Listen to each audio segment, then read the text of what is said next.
So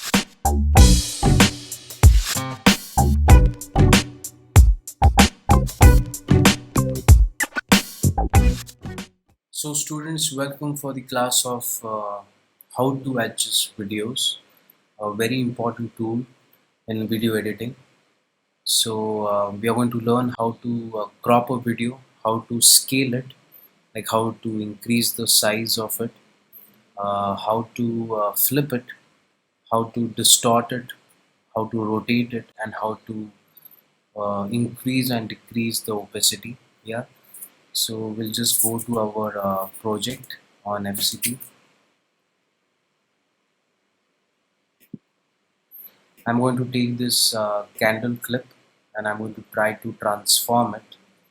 Yeah, so if my mind says that I want to increase the position, so I'm going to increase the size of it.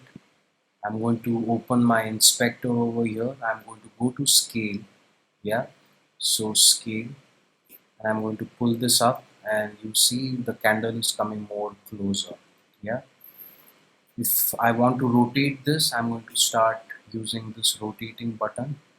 Yeah, and it rotates. I'm going to zoom so in. For complete tutorial, please visit my Udemy page and you'll find my course there.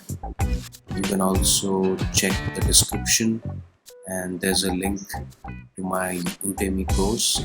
So please click on the link and check the course for yourself. Thank you guys.